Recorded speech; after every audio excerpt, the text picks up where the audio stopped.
Good morning. Welcome. Thanks for tuning in to Kilachari Torah's daily review of the laws and customs of the holiday of Passover coming up, Hilchos Pesach, just around the corner, a couple of weeks away from today, Friday, March 25th.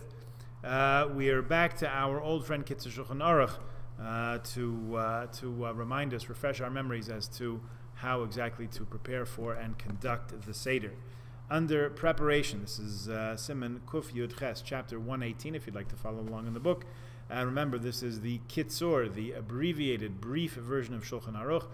There's certainly more to discuss on any and all of the following points. If you'd like, be interested in more discussion, please be in touch, and we will provide you with some sources and happy to discuss in any depth of detail that you care to. It says you should do your best to obtain choice wine to perform the mitzvah of drinking the 4 cups.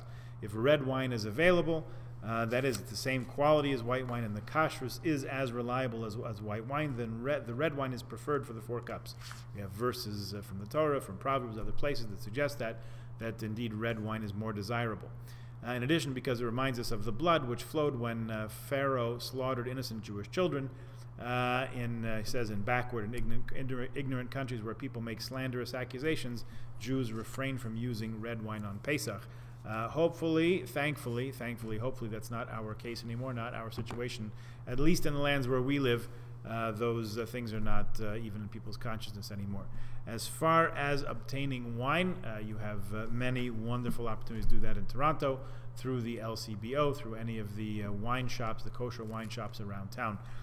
Notwithstanding what we talked about in the drasha for this Shabbos, the overwhelming majority, in other words, almost all, except for that one bottle of Manischebetz that I saw that one time, any wines that are kosher for for Pesach, you may want to check on the label. Just make sure it has a P next to the OU or other such designation on the kosher supervision label.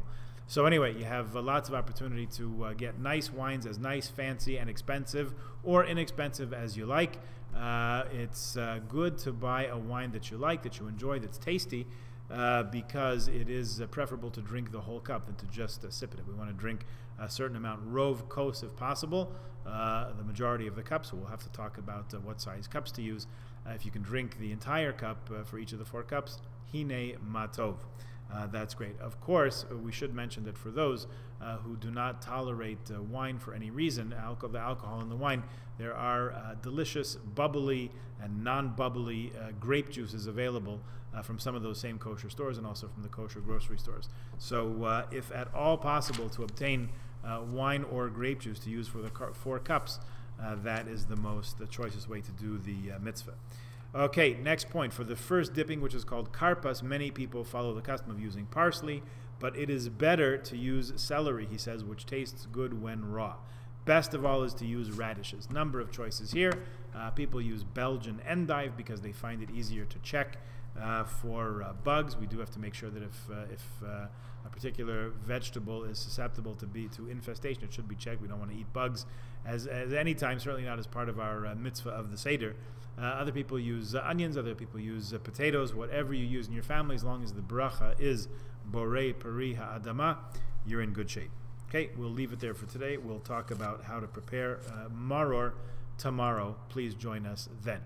Not tomorrow, after Shabbos. Let's talk about Shabbos. This Shabbos, the earliest candle lighting tonight is 6:18 p.m., the earliest time you can usher in the Holy Sabbath. Mincha, Kabbalat Shabbat, we're still not quite ready to reconvene our minyan and shul. It would be at 7 o'clock if you'd like to daven the same time as everybody else.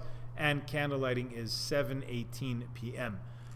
News flash, if you haven't heard this already, there is no need to sign up for Shabbat, as there has been for the last 2 years when we've been open. We were asking people to sign up for contact tracing and to agree with with all the stipulations there on the website. We are rolling that back. No longer any need to sign up. Please just come.